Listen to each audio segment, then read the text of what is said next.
January 5. And it said that the President-elect, His Excellency John Dramani Mahama, has in consultation with the national executives and parliamentary leadership of the NDC mandated the nomination of the Right Honourable Alban Sumana Kingsford Badwin as Minister of the 9th Parliament of the 4th Republic.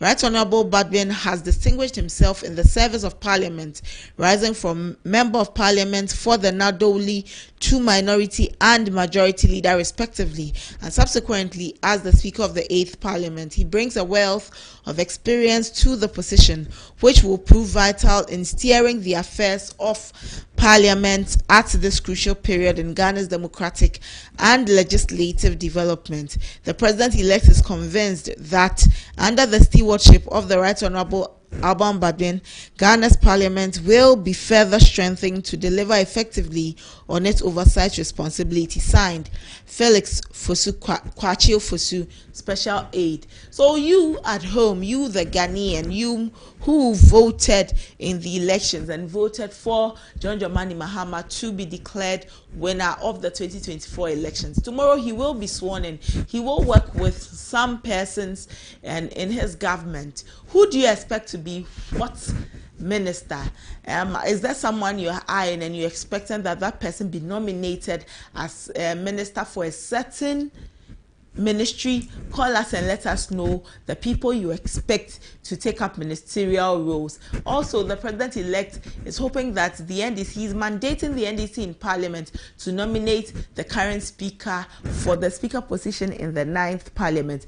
Do you agree? Do you think Alban Badwin should continue as Speaker in Parliament, or you think somebody new, a different face, should be brought in? Call us and share your thoughts with us. We'll be glad to hear from you. 0539161609, 0539161609. But the president says that he would want Alban Badwin to be minister, to be Speaker of Parliament in the 9th Parliament. This is someone who has an extensive track record in Parliament, from Member of Parliament to Minority Leader, Majority Leader, now to Speaker. Let us know what you think. Hello, good morning. Your name and where you're calling from? Please, my name is Jafet Carbon. Okay. Do you have any expectations for the ministerial positions? All right. I think Honorable Badwin is an experienced politician in the history of this country. I'm not NDC, but I believe that maintaining Honorable Kingsford Badwin is the best way to transact the parliamentary business in the country. So Badwin should be maintained. All right. Thank you for calling. He believes Badwin should be maintained. What do you also believe? Should Badwin be maintained as Speaker for the 9th Parliament, and also for the ministerial appointments? Who are you looking forward to seeing their names listed for nomination? Call us on 0539161609 and let's hear what you think. Like I was saying, Alban Sumana Kingsford Badwin has a very extensive track record in Parliament, from MP to minority leader, majority leader, now to Speaker. If he is maintained as Speaker, he would have spent a very extensive lifetime in Parliament. Hello, good morning. Your name and where you're calling from? Okay, so this is someone who has a very extensive track record in Parliament. We'll see if indeed Parliament will maintain him as Speaker, and we'll also be looking forward to seeing the President's nominations for ministerial roles. Who will make the cut for nominations as ministers in the John Dramani Mahama, Jane Opoku-Agyeman-led government in after tomorrow's swearing in. We'll come back with more on Ghana Speaks, where we'll open the line extensively for you to share more thoughts. But up next is Business Fix. Let's go and take some business.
Welcome back. On Business Fix today, we are finding out the state of the agric sector, especially the cocoa sector. Are farmers happy?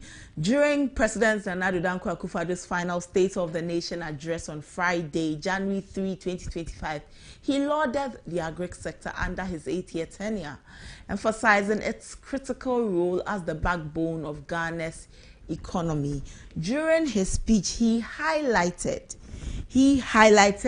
what his government has done for the sector, saying that it was transformative. This includes some distribution of over 2.7 million bags of fertilizers and improved seedlings, which have led to increased crop yield. Between 2017 and 2023, maize production surged by 110%, rise by 48%, and soybean by 150%. The president again praised the establishment of some 140 agricultural mechanization centers and the rehabilitation of irrigation systems, which modernized farming practices, reduced dependency on rain-fed agriculture, and boosted the sector's resilience. Additionally, he said the creation of warehouse facilities under the One District, One Warehouse initiative contributed to a 30% reduction in post-harvest losses. And as a result, agriculture GDP growth climbed from 2.7 in 2016 to an average of 5.7% in 2023. According to the Ghana Statistical Service's third quarter 2024 GDP estimates, agriculture now contributes 24.5% of Ghana's GDP, with the sector recording 3.2% growth in quarter 3 of 2024, up from 0.7% in quarter 3 2023. However, cocoa saw a declining trajectory during this period. Let's look at the cocoa sector, where the president noted some significant improvement. He looked at the rising productivity of cocoa, and he said that we had positioned Ghana as a leader in sustainable cocoa production. He also touted the living income differential, a policy that is a joint one with Côte d'Ivoire, and it's a strategic partnership agreement that ensures that farmers receive a fixed premium of $400 per ton, and regardless of the market price fluctuations. You remember we've had conversations on this. This is a policy that was implemented in July 2019. Moving on, we look at the cost of cocoa since Nana Addo assumed power. When you look at the cost of cocoa, he says that now, when we sell a ton of cocoa for 48,000 Ghana cedis, it represents an increase of over 531%. Let's look at it. From 2016, cocoa was selling per ton at 7,600 Ghana cedis, and it rose steadily. Cocoa has been rising steadily. I'll take you back to 2014-2015 cocoa season, where cocoa per ton, metric tons, sold at 5,600. In the 2015-2016 season, it sold at 6,800, and then 2017-2018 season, cocoa per ton sold at 7,600. It sold the same price in the 2018-2019 season, and by the time we reached the 2023-2024 season, it reached 33,120 cedis. In September of last year, the PPRC, the Producer Price Review Committee of Cocoa Board, announced a 129% adjustment of cocoa pricing. So much so that now a kilo of cocoa, a 64 kilogram bag of cocoa now sells at 3,000 Ghana cedis. The government says that it is an upward trajectory. However, cocoa farmers have continually called for higher pricing because they believe that 6,000 will be a better price than the current 3,000 cedis. You would also recall that during the campaigning, the NDC mentioned that when they come into power, they would rather sell cocoa at 6,000. And during the president's address, he said that, well, he is welcoming this price of cocoa, and he believes farmers will be happy when that happens. Let's go and speak with farmers. They are the ones who are more affected by the pricing. Let's find out to them what really is the state of the agricultural sector, especially the cocoa sector. Let's speak with Isifu Isaka, who is the national president for the Ghana Cooperative Cocoa Farmers Union. Good morning, Isifu, and a happy new year to you. Good morning. Yes. The same to you. Yes, I see that you are in your farm. Yes. You can see the plantains and other things. Okay. Yes, I'm in the farm. Right, thank you. We also joined by Alice Oforia Manfu. She is the national security. She is the national financial secretary for the Cocoa Cooperative. She's also a farmer. Hello, Alice. Good morning. Thank you for joining us. Good morning, my dear. How are you? Fine, thank you, ma'am. Isifu, let me start with Alice and then I'll come to you. Okay. Alice, as a farmer yourself, the president said so many things during his State of the Nation address. What do you make of what he said? Do you think that cocoa sector has fared well under his governance? Thank you, my dear sister. On my own point of view, farmers in Ghana, I think, have not been fairly treated for all this while. He made a whole lot of promises, and Ghanaian farmers are expecting massive revamp in the sector. That is what I would say for now, that we are expecting a massive revamp in the cocoa sector during this administration. Right. Tomorrow, John Dramani Mahama will be sworn in as president. If you are expecting a massive revamp, what are some of the 3 things you would expect his government to do for cocoa farmers? Thank you, my dear sister.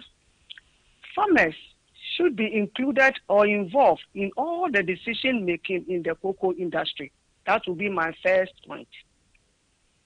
Okay. Farmers should be included or involved in all the decision making in the cocoa industry.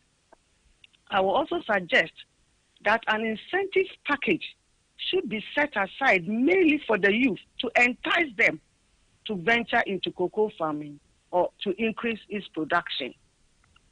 Okay. This time, the cost of labor has been very high because we are not even getting helping hands from the youth. And we, the old ladies and old men, are finding it very difficult to work on our farms. Okay. And so if there should be an incentive package for the youth, they will also go into the cocoa farming and their production will also increase. Okay. Well, then the third... Yes, please go on. The third issue I would want us to address is the prices of cocoa. Farmers here are very, very disappointed because we also found out that the current price of cocoa is woefully unacceptable. Farmers in Ghana are expecting more because of the increase of the spot sales and soaring price at the world market. Okay. At a meeting recently, my cocoa farmers were saying that they needed about 6,000 Ghana cedis, or even it should be less, it should be around 5,000 Ghana cedis. Okay. Thank you, Alice. Let me go back to Isifu so that I also get his thoughts on this. Hello, Isifu. Hello. Hello, Isifu, if you can hear me. Yes. Okay, I was mute. Okay, let me come back to you. I can hear you clear. All right. Did the Nanado government listen to farmers' concerns and address them adequately during this 8-year tenure? Thank you very much for the opportunity. We are much grateful for the opportunities that ABC News have been given to us to voice out our issues as far as the cocoa sector is concerned. We are much privileged for that. I wouldn't direct it towards politics, because Ghana, all the times when you come out with your opinion or your suggestion, people stand somewhere and picture it with political game. Which to me, I don't like that. Let us be fair to the system and speak as reality is.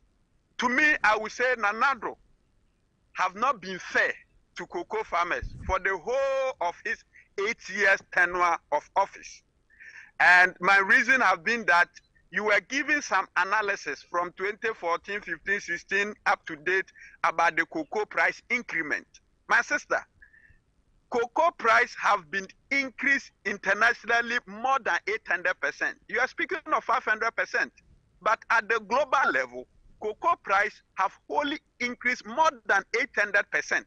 Because around 2015, 2016, cocoa was trading just around $1,500, $1,700. Today, cocoa is trading around $12,000 per metric ton. Calculate the percentage increment. So cocoa, in the cocoa sector, the more the international price goes up, then it should influence the government to increase the price for cocoa farmers. So to me, I've been disappointed. Nana Addo promised us severally. I remember 2 years ago in Tepa, he stood on his feet before us. I was there myself. You can get the voice recordings. He said that his government is ready to pay 70% of gross FOB to cocoa farmers. And by then, if you calculate 70% of gross FOB in 2023, 2024, it is not what cocoa farmers are getting today. That's why cocoa farmers decided that it is a cheat on the part of government, and therefore they wouldn't allow the government to continue. And if you look at the voting pattern of the various cocoa growing districts and regions, you could see that cocoa farmers needed change, because we are not happy with the system that we were getting from the ruling government. Okay. What are your expectations of the incoming government? They have also said that they will be looking at adjusting the pricing to 6,000. Beyond that, what are the expectations that you would be looking at John Dramani Mahama and his government to implement for cocoa farmers? Around February 7th or 8th, the former president, John Dramani Mahama, met the Ghana Cooperative Cocoa Farmers Association in Kumasi, a full-day discussion on cocoa. We came out with our proposal, and some of the proposal was captured in his manifesto. We are here to remind him that the promises that he met us in Kumasi around 7 February 2024 and told us that he will make sure that he pays 70% of gross FOB to farmers. He will make sure that he will incentivize the youth to be encouraged to go into the cocoa sector. He will make sure that cocoa farmers are well paid and are well treated. We are only reminding him because he told us it was one-on-one meeting. We exchanged, we gave him hard copy of what we have in mind, what we've written down. We gave it to him. He also gave us what he would want to do. So we are only reminding him that the promise that he met us around 7 February in Kumasi and told us that he will make sure that cocoa farmers are paid well. We are looking forward to seeing that.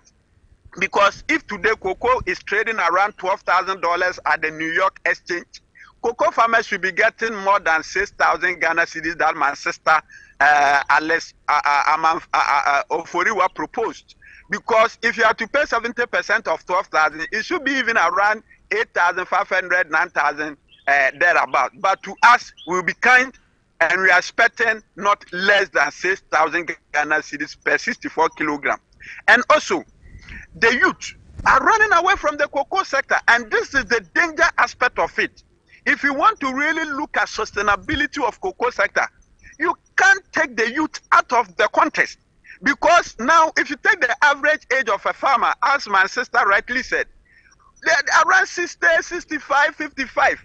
They are old. They can't weed anymore. They can't do the spraying. They can't do the pruning. They have to hire labor. They have to get the youth on board to be doing that farm services for them. But today, The youth are not there to be found. All of them have run to the Galamsey site.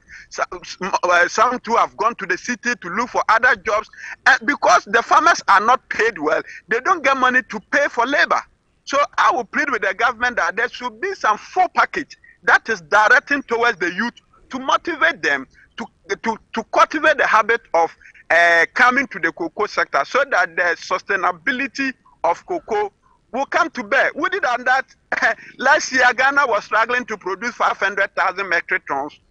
This year, too, per our data, Ghana is struggling to even produce 400,000 metric tons. It tells you that the sustainability of the cocoa sector is in danger. And as we speak now, looking at the current price and what is going on, if Ghana is able to produce even 500,000 metric tons, as a country, we will be getting more than $6 billion. Just 1 year, cocoa can get us more than $6 billion. How much are we getting from IMF? $3 billion. How much are we getting from other sectors? It's less than $6 billion. So the government should prioritize the cocoa sector such that the youth will be given enough motivation, enough package, enough incentives to draw the attention to the cocoa sector. Okay. Isifo, I'm grateful for your time this morning. We'll come back because we need to have some very extensive conversations about cocoa, especially the living differential. We'll want to delve deeper into it. So we'll come back to you again. We're grateful for your time. Thank you. Isifo Isaka is the president for the Ghana Cooperative Cocoa Farmers and Marketing Association Limited. We also spoke with Alice Oforiwa Amanfo. She also spoke with us. Alice, we are most grateful for your time. We'll come back again for more conversations. Thank you, my dear. And that's all for Business Fix this morning. For more news, you should visit our website. We'll put more conversations there about our agric and our cocoa sector. Let's take a breather. We'll be back with our main discussion. Stay with us.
So you're welcome back. We're heading straight into our main discussion for today. And we are looking at the 8th Parliament dissolution. We'll take a look at the dissolution of the 8th Parliament. We'll look at transition and we'll look at swearing in. This is a period that comes once every 4 years. And it comes with its own very significant dynamics. And so we'll look at it, delve deeper into it, so that those of us who have not experienced it before, this will be the first time we'll be experiencing it. If we have, like I said, because it has its own dynamics, we'll also look at it and pick some notes from it. You remember 4 years ago, very interesting dynamics in Parliament. Nobody thought that Parliament was going to take that turn with all of the things that happened during the closing of the 7th Parliament and then the inauguration of the 8th Parliament. So we'll look at all of this. Our colleagues are on the grounds. They will bring us some updates from what is happening, especially at the Black Star Square, or as we popularly know it as the Independence Square, as preparation is ongoing for the swearing in tomorrow. You remember during Poll Center, the conversations on the elections, we mentioned that regardless of where the votes went during this election, it was going to be a history in making. And indeed, it is a history in making. John Dramani Mahama, the only president to have served one term, lost the elections and now coming back again to serve another term. Again, history, because we're going to have our first female vice president as a people, as a nation. So all of these are new to us as a country, and so we'll be looking at it and see how it reflects on our nation, how much we are consolidating our gains moving on in this Fourth Republic, the Fourth Republic that has shown to be the most resilient of republics in the history of Ghana. We're going to have 9th Parliament, 9 parliaments so far in this Fourth Republic, when the 8th Parliament is dissolved at midnight today. So many dynamics, like I said earlier, and I believe we are all going to enjoy the conversations today. We'll look at Article 113 of the Constitution, what the Article 113 professes for us as a people and what it does for us. Earlier, when we're looking at the national security, we looked at Article 83 and Article 84, what the national security seeks to do for us as a people. Now, Article 113, what it does for us, the Parliament, how Parliament is dissolved, and all. So we'll go through all of that and understand it. My colleague Andy Opondenchi is on grounds. When we establish contacts with him, we'll find out what is happening at the Independence Square or the Black Star Square, and so that it gives you some knowledge of what is happening there. Already we've been told what to do and what not to do at the Independence Square as the swearing in approaches. So as a Ghanaian, you have been informed. Please do well to follow the guidelines, follow the rules, so that you are not caught flouting it. But let's look at Article 113. What does Article 113 say? Subject to Clause 2 of this article, Parliament shall continue for 4 years from the date of its first sitting and shall then stand dissolved. From the day of its first sitting until it is dissolved, 4 years. That is Parliament. At any time when Ghana is actually engaged in war, Parliament may, from time to time, by resolution supported by the votes of not less than 2/3 of all members of Parliament, extend the period of 4 years specified in Clause 1 of this article for not more than 12 months at a time, except that the life of Parliament shall not be extended under this clause for more than 4 years. So you know that Parliament has a lifetime or a shelf life of 4 years, where after a dissolution of Parliament, but before the holding of a general election, the President is satisfied that owing to the existence of a state of war or of a state of public emergency in Ghana or any part of Ghana, it is necessary to recall. It is necessary. Beg your pardon, I'll take it again. It is necessary to recall Parliament. The President shall cause to be summoned the Parliament that has been dissolved to meet, unless the life of Parliament is extended under the provision of Clause 2 of this article. The general election of members of Parliament shall proceed, and the Parliament that has been recalled shall, if not sooner dissolved, again stand dissolved on the date appointed for the general election. My colleague Andy is on the line. Let's speak with him. We'll come back and understand presidential transition and all that is concerned about transition. Hello, Andy. Good morning. Hello, Abna. Good morning. Andy, are you at the Black Star Square at the moment?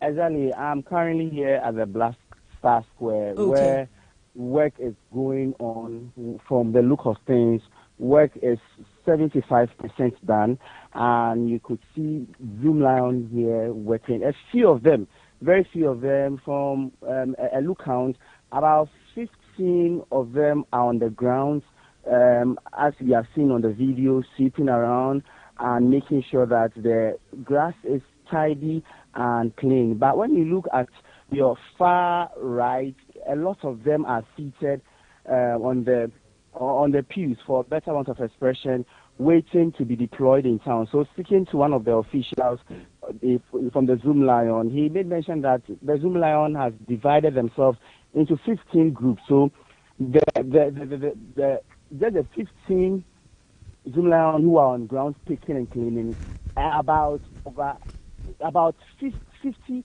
close to 100, if I must say, close to 100 are seated in the pews waiting to be deployed. So they have been divided into 15 groups. So a group will go to the University of Ghana, will pick from the University of Ghana, walk with the truck, their truck, and be picking refuse, rubbish that are on the streets and cleaning also to the Black Star Square.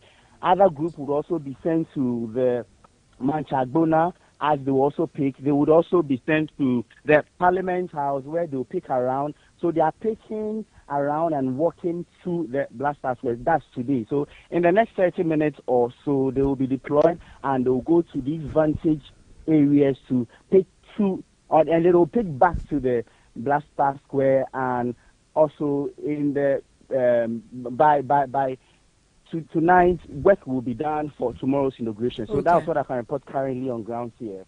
Yes, I see on our screen some visuals from the Black Star Square, and very colorful, clad in the Ghanaian colors all over. If you have spoken with any official, have they mentioned the number of people we expected to receive for the swearing in or inauguration ceremony tomorrow?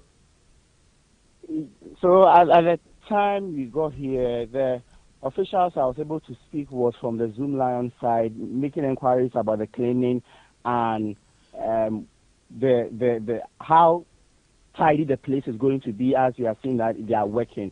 But from the look of things also, we are seeing unpacked chairs, a lot of them. There are lots of unpacked chairs here where they are yet to pack, waiting for the Zoomlions to finish cleaning the grounds, and then the chairs will be packed for tomorrow's inauguration. So not really speaking to any of the officials handling the main inauguration. But yes, so a lot of people will be expected for tomorrow's inauguration. Okay. Well, for tomorrow's inauguration, we know that the Black Star Square has quite a number of stands there that can hold a number of people. However, in the videos we just watched, we see that some chairs have also been arranged on the grounds. Is it that the stands will not be used? It's only the quadrangle within the square that will be used? Yeah, so definitely the stands will be used, definitely, and the chairs that I'm talking of that are currently unpacked, waiting for the Zoomlions to finish cleaning up, finish tidying up the ground so that they'll be packed. When they finish packing, these chairs will be used and other participants also, Ghanaians, would also make use of the stands around. But you know, participants or people who are looking forward to witnessing tomorrow's swearing in can't be able to make use in the sense of filling all the chairs here. The chairs, they'll get to sit on the chairs, but yes, so we'll have a lot of people standing if we are only going with the chairs. So definitely the chairs will be used. We have a lot of chairs here on park. When they finish parking, we'll have participants sitting on the chairs, but the stands would also be used as well if Ghanaians are looking forward to witnessing tomorrow's swearing in person. The National Security announced that it was prohibiting, or it is prohibiting, the flying of drones, whether domestic, recreational, commercial, in and around the Black Star Square. So far, have people heeded to this ban? Abena, could you kindly come again? The national security prohibits the flying of drones in and around the Black Star Square for tomorrow. Ahead of tomorrow and all, are people adhering to this ban? Have you seen any drones flying around? Yeah, so Abena, exactly as I got here, I've not seen any drones. I'm seeing other media houses around taking their shots with their cameras, but I've not sighted any drones at all. And as I'm speaking currently too, I've not seen any drones here. Just mainly about the preparation towards tomorrow's inauguration, where the few Zoomlion, as I told you, about 15 of them are currently on grounds working. So I've not sighted any drones around. Andy, the Black Star Square is situated in Osu, the Klote-Kole constituency. The Osu people are very vibrant people. Have you seen any life in the people? Are there any expectations, any euphoria in the air surrounding tomorrow's inauguration ceremony? Yeah, so Abena, so on the Black Star Square grounds, it is only journalists and media personalities who are allowed to enter. But when you go a bit out, or you are standing outside the Black Star Square, there's no, you are not seeing anybody there in a sense of anticipation for tomorrow's inauguration. There's nobody there. But when you also look around, people are going about their daily activities. There is a heap of traffic ahead that's across the street, and people are going about their business. And once again, there are food vendors that have started cooking and putting up their stand to try and prepare something for tomorrow's inauguration. Definitely when Ghanaians come around, they'll get something to buy. So there are food vendors, about 5 of them outside, that are put their stands there and preparing food for Ghanaians. But basically with the question, we are not seeing any Ghanaian or anybody in anticipation for tomorrow's inauguration whereby they are in excitement. But Ghanaians are just excited about tomorrow's inauguration, but once again, they are going about their normal activities. Okay. Well, the food vendors conversation is an interesting one because we know the economy of food here in Ghana. Where there is any large event, you'll find people make their daily bread there, selling something, especially water and drinks, and the very popular Kosiane Meku. We'll really be looking forward to seeing how that also works in favor of vendors there around, because many people trooping into Osu means that the people in Osu will make some good money before the end of tomorrow. Yeah, definitely. As you said, Kosiane Meku, pie, what have you, will come here in their numbers to buy. But currently, once again, it is only the food vendors that have started putting their stand outside. And it's just close to the Independence Square, the Black Star Square. It's outside. But within Kosiane Meku and these sellers who would come tomorrow, I'm sure they'll start trooping in tomorrow to come and make their sales. But currently, work is ongoing, and even if they come around and they sell, they won't get anybody to sell to other than the people cleaning or making sure that this place is kept tidy. There are a few ones that will buy, and I'm sure these people who are selling would rather choose to go to the places they would want to sell and make use of tomorrow by coming in their numbers. So tomorrow, once again, they'll come in their numbers to sell, and then the food vendors around also will make use of tomorrow's activities. Yeah. Andy, we'll be looking forward to more reports from the Black Star Square. The day is early, so as the day progresses, we are sure there'll be more to report for our viewers to understand or to also appreciate the ongoing preparations ahead of tomorrow's presidential inauguration. Thank you. We'll come back. Sure. My colleague Andy Opondenchi is on grounds at the Black Star Square, popularly known as the Independence Square. You know that ahead of this inauguration, the Black Star Square was closed off to visitors, to tourists, and we believe tourists also understood it. They understood why it would be closed, because we're preparing the place for tomorrow's presidential inauguration. Like I said earlier, it is a very one of its kind, because this is a president who lost and now is coming back again. Also, we are going to get the first female vice president. So regardless of how you look at it, this is a once in a lifetime thing. it is news. It makes news. And also, since it is the presidential inauguration, this is where we always for more often than not, where the president, you had to put the place together. And by 2020, when we were battling COVID, so it had to be done closed door, something smaller than the usual pomp and pageantry. It is really a pomp event, a very exciting event where obviously if you are a member of the party which won the elections, you're excited, you're looking forward to going because your party is coming to constitute the new government. This time, it is the NDC that is constituting the new government, a government that will run from 2025 up until January 7, 2029. So for the next 4 years, we are going to experience this new government.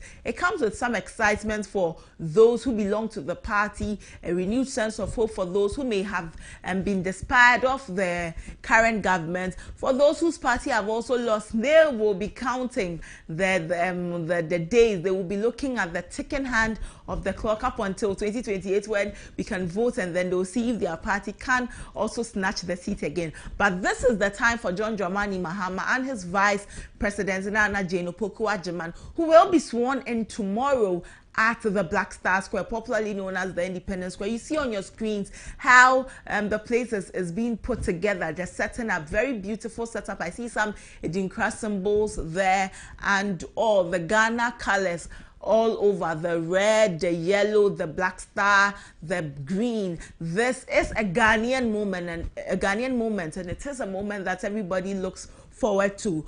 Tomorrow we will bring you updates from there so that you see how Ghanaians flood the place and also go and experience this swearing in. But we are still having conversations. We'll be speaking with some experts and some resource persons on the inauguration, on transition. Let's look at presidential transition. After the elections the election results were declared by the EC chair, Jean Mensa, transition began. Transition.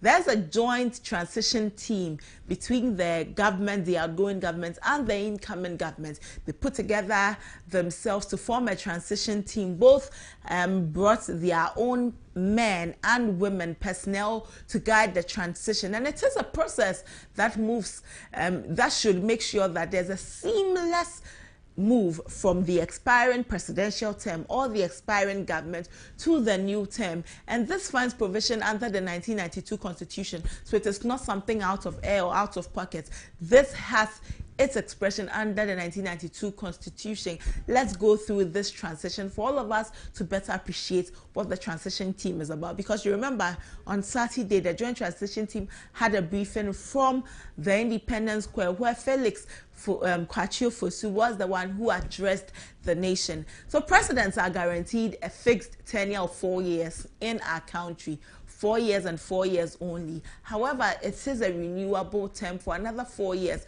That is where a president gets the opportunity, if the people vote for him again or for her again, to be in power for 8 years. John Dramani Mahama had his 4-year term. The Ghanaians voted against him. They wanted Nana Addo Dankwa Akufo-Addo, who took an 8-year term. Now Ghanaians say, okay, John Dramani Mahama, let's give you another 4-year term. That's why he's coming back again. So they are renewing his mandate for him. Accordingly, a presidential transition includes the situation where a new president is assuming office to commence his or her first term after being declared the winner of the presidential elections held before the expiration of the incumbent president's term, as well as the situation where an incumbent president has been re-elected and is preparing to commence his or her second term. Let's look at what a transition team is. A transition team is the team that the Presidential Transition Act requires the incumbent president and the president-elect to create for the purpose of establishing arrangements for the transfer of political power and administration of public services. Look on your screens and you see John Dramani Mahama's transition team. It includes Honorable Julius Deborah, who is the co-chairperson for this team. He was John Dramani Mahama's chief of staff during his first term. It also includes Esiedun Ketia, who is a member. He is the national chairman for the NDC. The party John Dramani Mahama is coming from Fifi Avikwete, who is also a member and the general secretary of the NDC. It also includes Dr. Callistus Mahama, who is a member and secretary to Mahama's transition team. Dr. Valerie Sawyer is also part of this transition team. Professor Kwame Ahoy is a co-chairperson to this transition team. Honorable Dr. Kesolato Fortin, who currently is the minority member, is a member of this transition team. Honorable Mama Yariga, who is also a member of the minority in parliament, is a part of this transition team. Honorable Guzi Tano is a member of this transition team. And Dr. Edward Omane Buama is also a part of this transition team for John Dramani Mahama. We'll look at the transition team from the current government side, the Nana Addo Dankwa Akufo-Addo's side, and then you'll also appreciate it. Godfred Yeboah Dami, Attorney General, Honorable Osei Mensah Bonsu, who is the Minister in charge of Presidential Affairs, a member of the transition team. Honorable Dr. Mohamed Aminat, the Minister of Finance. Henry Quarter, the Minister for Interior. Dominic Nitiwo, Minister for Defense. Honorable Shirley Ayoko Botche, Foreign Affairs Minister. Honorable Martin J. Mensah Kosa, Local Government Minister. And Honorable Albert Kandapa, National Security Minister. Honorable Frema Osei Opare, who is the Chief of Staff for Nana Addo's government, is also a co-chairperson of this transition team. So these two transition teams put together are working hand in hand. They are working hand in hand. However, there's nothing like a joint transition team under the Presidential Act. The Presidential Act only provides a transition team constituted by both parties, the incoming and the outgoing. But this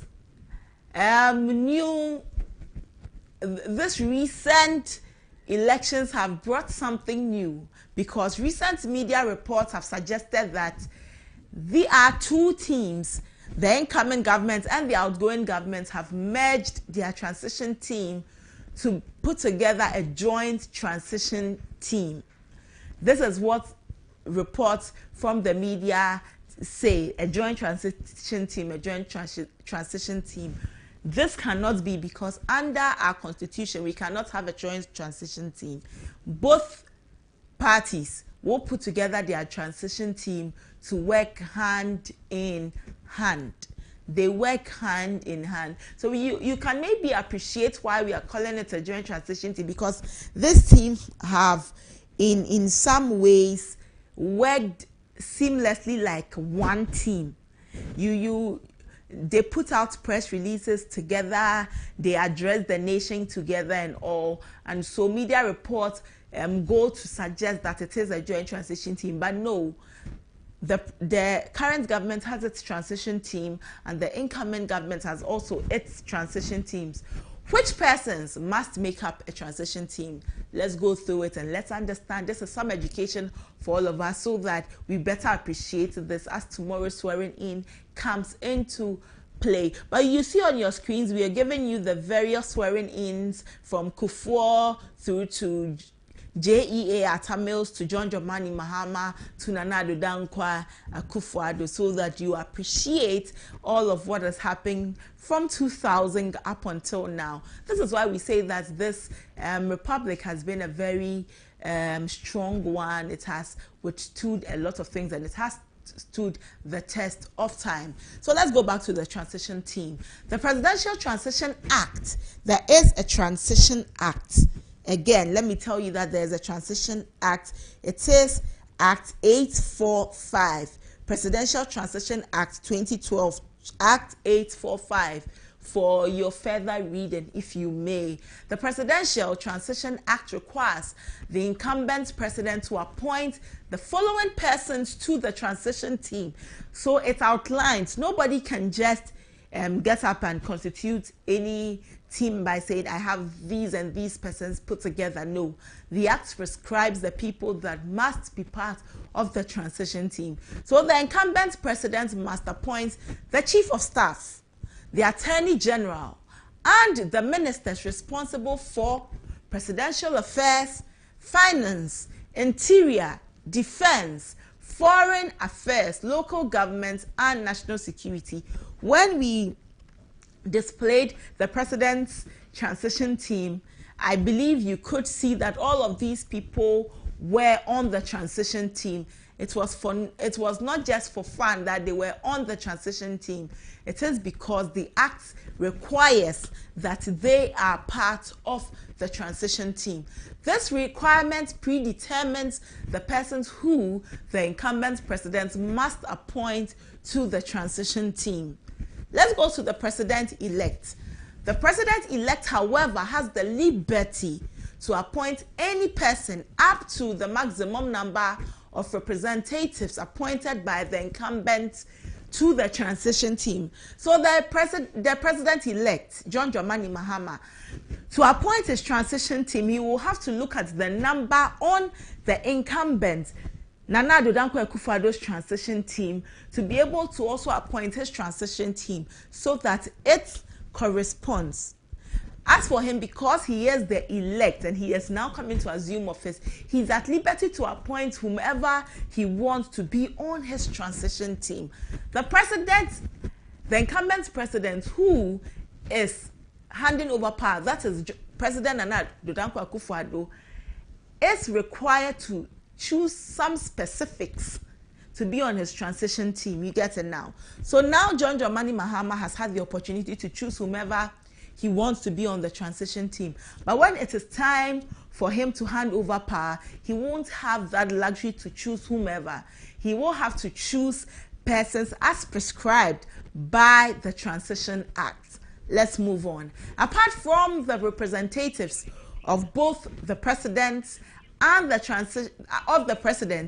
transition team must also include the head of the civil service, the head of the local government service, the secretary to the cabinet, and the national security coordinator. When they release the list of the transition team, you would realize that all of these people were mentioned in the press release for all of us to better appreciate. The president-elect and the incumbent president are the co-chairpersons of the transition team, but each of them may delegate this role to one of their appointed representatives. So yes, John Dramani Mahama and Nana Addo Dankwa Akufo-Addo are chairs of this transition team.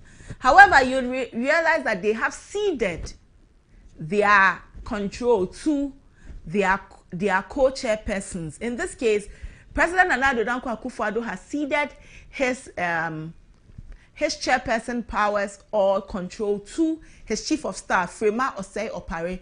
Same way, John Dramani Mahama has ceded that same control to his former chief of staff when he was president, Julius Deborah. So those two, Frema Osei Opare and Julius Deborah, are co-chairing this transition team. Are we appreciating this transition team as we are moving on? This is how it is. When must the transition team be created? It is a question to ask. Because you remember when the team was created, people said that, a section of Ghanaians said that this was so early. Wow, this is so early. But you shouldn't be surprised that it was created early, because it finds expression again in the Constitution, which we will look at. What are the duties of the transition team? We will look at that. Let's go on to that. Elected presidents must be ready to govern from the date on which they are sworn in. Tomorrow, John Dramani Mahama will be sworn in as president, January 7. He must be ready to govern from 7th January. So the clock starts ticking tomorrow. With about 30 days between election day and the swearing in of the president-elect, the core functions of the transition teams are to make comprehensive, practical arrangements to regulate the transfer of political power after elections, provide daily national security briefings to the president-elect until they are sworn in, ensure that salaries, allowances, facilities, privileges, and the retiring benefits or awards as determined by the President and Parliament under Article 71 of the 1992 Constitution are paid or accorded to the relevant authorities without undue delay. So you understand why the transition team was put together, because all of these things must be facilitated so that right after swearing in, work commences, work begins. The teams are supposed to put together all of this so that any other function will happen, so that the transition team will achieve the objects of the Presidential Transition Act. To further this objective or these objectives, the transition team is required to create and appoint persons from among its members to the following subcommittees. 1. Inauguration Subcommittee, in charge of organizing the inauguration of the president-elect and ensuring that the president-elect and their vice president take their oaths of office before Parliament on 7th January. So you know, tomorrow when they take their oath of office, they are actually doing that before Parliament. It is only before Parliament they can do that. But since so many dignitaries will be flying in, they can't hold it in Parliament's chamber, which is too small. So tomorrow, the Black Star Square will become Parliament for that period of time, so that the President and his Vice President will be able to swear the oath of office as administered by the Chief Justice. So, the government machinery subcommittees responsible for making arrangements to hand over the machinery of the civil service, including the ministries and departments and agencies under the ministries, all of these fall within the transition team. So you see why the transition team's work is very important. The inauguration committee, the presidency subcommittee, and so many other committees, all of these things come together to make the work seamless so that tomorrow work commences or work begins. Let's speak with Dr. Samuel Afriyie. Let's understand more about transition. He is a political scientist and he will help us with this conversation. Dr. Samuel Afriyie, as usual, it is a pleasure to speak with you on ABC in the morning. You're welcome. Also, my pleasure, and I wish you a happy new year, your team and your cherished listeners and viewers as well. Happy New Year to you, Dr. Afriyie. Let's move into the conversation. On Friday, January 3, President Akufo-Addo delivered his final State of the Nations address. Before we even go into the transition and the inauguration, what did you make of his State of the Nations address, of the nation address? Did it really sum up the true state of our nation, Ghana? Well, thank you once again. You know, as we already are aware of our constitutional disposition of presidents, that they need to have various, they need to give an account or to let us know the state of the nation, or to let us know our financial situation. Dr. Afriyie. Hello. Yes, kindly speak up for us so we can hear you clearly, sir. All right. Is it okay now? It is fine, sir. All right. Okay. Thank you very much. So I was talking about the constitutional duties of the president, which the State of the Nation is also part of it, that every year the president needs to go to Parliament to let us know, if I should say, our situation and how things have been done so far. So this is not something new, but for President Nana Addo, that was his last address, State of the Nation address to the country for the past 8 years that he has been the president, which will end tonight. So what I realized from the State of the Nation address was I think that he was much more on focusing on what he has achieved so far and some few challenges. But I think the challenges wasn't much being seen, especially the economic challenges. But he was much more focused on what he has done for the country for the past 8 years, and that was what the focus was. And I think being a politician, that was the way that he has to present, because he is ending his term for 8 years. So that is how I saw it personally, about how the State of the Nation address was, because it was not given. So you see what will happen for the State of the Nation from the President Mahama, if that is from tomorrow. He will also be coming and also be telling us the challenges and the weakness. He was also going to focus on the weaknesses of the NADO's government or the NADO's administration. And that is what, so it is like I'm focusing on my achievement, and when President Mahama also comes in, he will also be giving a situation of the weaknesses and the challenges to let Ghanaians know.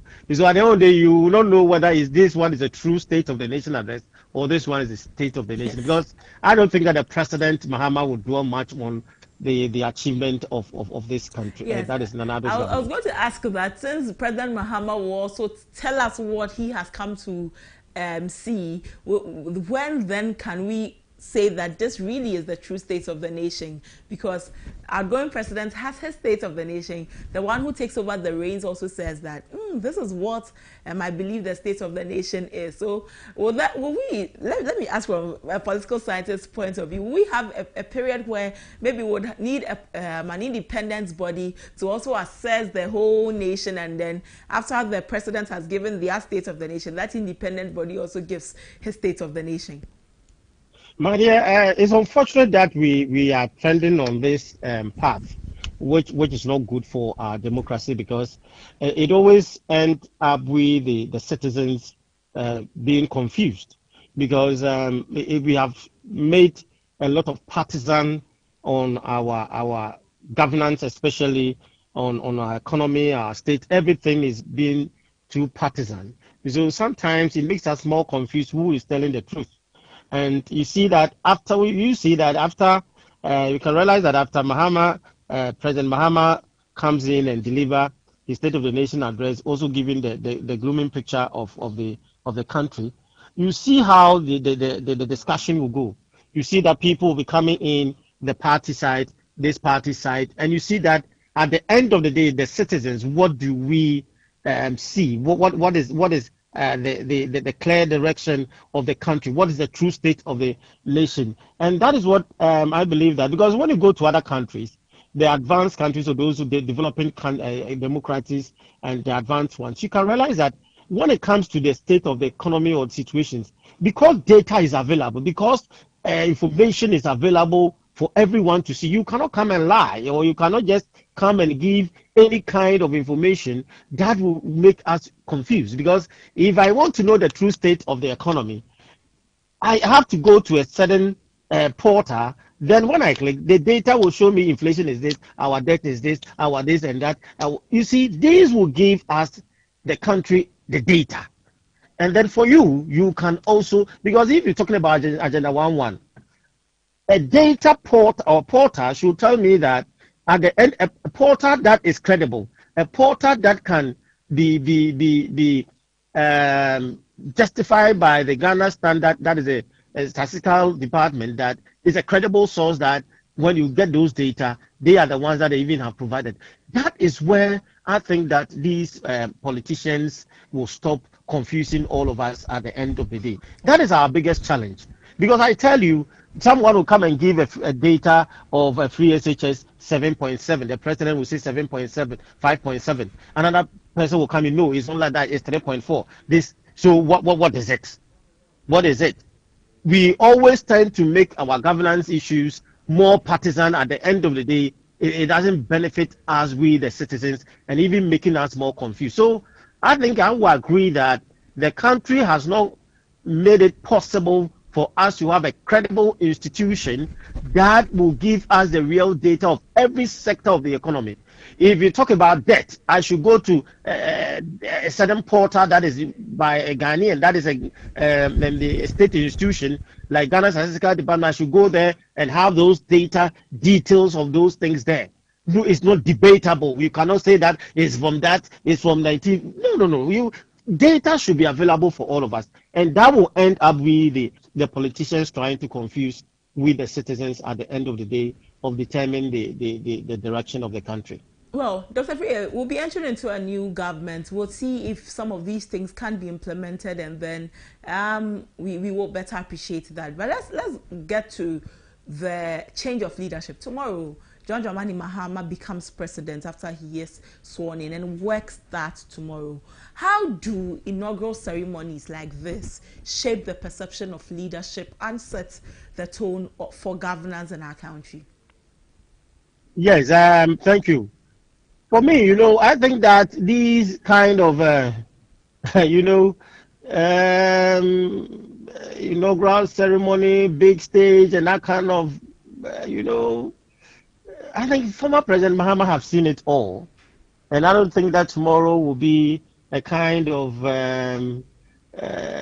it might be a new era for him, but not the inaugural and the euphoria that will come along with it. But for him, I think that it is a responsibility being given to him, or a lot of things that is ahead of him to ensure that he gets Ghanaians on his vision. That is what I but inaugural, I think when we are coming from this constitutional kind of from military, that was when these inaugural kind of tends to be much more.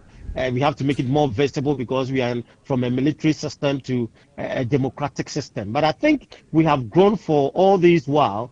There's no need to have all these kind of euphoria around, because it's not something new. And this time, if we are not careful, it's turning out to be a party kind of euphoria that will be seen, and that is what we need to avoid. Because I don't think that this thing can be done in a certain kind of a conference center, or even at Jubilee House or Flagstaff House, as any government that comes in will tend to change the name. And this can be done so easily, simple at the palace. That is a presidential suite. That is the head of government, so that these things will be avoided of spending a lot of money inviting people. If 3 or 4 head of states will come, we meet at Jubilee House or Flagstaff House, power is changed, Chief Justice sworn in, and this thing is done. And that is, I believe that we should have a way, and not to bring like Parliament, that kind of thing. I think we should be innovative this time. And as we are growing in our democratic system, we need to have an innovative way to curtail some of these kind of transition during the military to democratic, for people to know that I think Ghanaians are maturing, and we should improve on that. Well, don't you think that the euphoria also adds up to letting the president-elect know that people are counting on you? You go for the inauguration, you see the many people. There are people who actually, Dr. Free, belong to your school of thought, believing that there should be something small, maybe done in Parliament. In a very short while, we are done and we go, not with all of the pomp and pageantry that is associated with it. However, those on the other side who believe that when you hold an inauguration such as this, with so many people coming, people excited for your swearing in, it also imbibes in you that there's a lot ahead of you and that people counting on you. Doesn't that also impact on the perception of good governance? Governance is about being given the opportunity to rule and to ensure that you improve the lifestyle of your people. And that is what I believe. And I'm saying this because President Mahama is not new. He's not new in the sense that he's not new in the presidency and he knows everything in and out, right? So, and for him, the Fourth Republic, he has been one of the, should I say, the luckiest president for having about 56 or 57% of that is a new thing altogether for the Fourth Republic. So he himself know how that is the task ahead of him. It's not about the people that is coming there. I think that President Mahama will not be focusing on. He knows the kind of support or how Ghanaians believe in him for giving him absolute control in Parliament. This is an indication. So here, it's not about people coming there trying to use party funniness and trying to let you know this and no, that I don't see that President Mahama focus will be on that, and his joy will not be on that. His joy will be the task that he has to fulfill, because he has been there before. He has been a president and he knows everything. So I think for him, I'm not much, but I think the euphoria aspect of it and how inaugural kind of thing, I think being the president will not be much more on that, because he knows what is ahead of him and he is much more focused on that. I'm saying that we have grown and we need to have a way out of trying, because people are not trying to see how you are being given the praise. That is not what Ghanaians will be much more focused. Everybody wants to do something. Everybody is going to work. Everybody wants to do at least have certain things. People want things to be run. When you have an opportunity to travel to other countries, sometimes you might not even feel whether there's a new president or there's an old president. You see that there's a change in power, and that is all. People are moving up and down, working, doing their job, and that is what I'm expecting, because we are growing as a democracy, and we need to change our old ways of doing things in terms of inauguration, even transitions and other things that we talk about. There should be a paradigm shift from these kind of activities that we are looking, because now people think about their stomach, people think about the work they are doing, people think about the work they are not doing, and that is what the mindset of the young ones is, not about these kind of situation that we may find ourselves in. And I think that this is our time. We have to change in a whole lot of ways in terms of our things and to improve, so that people mindset will be on the country. People mindset will be on how we will not fix our issues, and that is what I believe it will help all of us. We should be innovative this time. Okay. Parliament will be dissolved overnight today. This parliament has not been without its own very unusual characteristics. So many people, I dare to say, will continue to remember this 8th parliament and make many references to this parliament. As a political person like yourself, how would you assess the performance of this 8th parliament in terms of its legislative and oversight responsibilities? For me, I think that experimenting on Parliament for the first time was so disappointing. But I think maybe we can say that because it's the first time we are experimenting or trying to handle those kind of balanced Parliament. Because it's the first time we have not experienced that before, so I will not say that it is good, it's so well, but because we did not experience, I believe that we could have made use of it very well, especially from the speaker, where we came from the opposition party that was elected, and I think that he could have managed this parliament to be an experimental kind of situation that it will encourage Ghanaians to have that. And you know that the situation that happened, that was visible, that the Hang Parliament was experiencing these challenges, even resulted in much more the parties, especially the NDC, to have more seats in Parliament. The NPP was also trying to look at that, because the campaign and the message and the strategy was to increase their MPs or their members in each side, so that they avoid this kind of Hang Parliament. And that was what I think that we didn't do well in managing or experimenting this for the good side, so that in the near future it will even encourage the citizens to look at even Parliament having an opposition being in Parliament, and the ruling government also having their own, and that is what. But since we're not able to manage it well, that has resulted in this massive kind of control by the NDC. Also, it could also been controlled by the NPP, even if they have won the president. I think all the parties, it has been a lesson to them, and these parties will in the near future always wish to avoid this kind of situation, so that they will get their things done. And that is what I believe, that this parliament, the hang parliament, and the new parliament is an absolute control. And I think that I personally wish that the speaker could have been changed.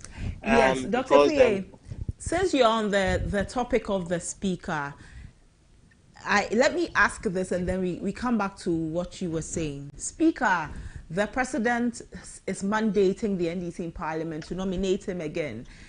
Is this the right thing to do? Isn't this just the work of parliamentarians to determine for themselves who becomes Speaker of Parliament? You'd realize that this is becoming like the norm, where it's like the president proposes whom he wants to be Speaker of Parliament. If we are looking at really the independence of Parliament, as came up strongly during the conversation about the declaration of seats, shouldn't presidents be staying away from declaring whom they support to be Speaker? Yes, I agree 100% with you that the Speaker, I think lobbying could have been done by the president by trying to which that is the Honorable Speaker should be at least should be given the opportunity again. I think that this could have been done backdoor lobbying for whoever. That I think that is, that Speaker Babin was always trying to let us know that the Parliament is independent, Parliament is on their own, trying to exert their own powers.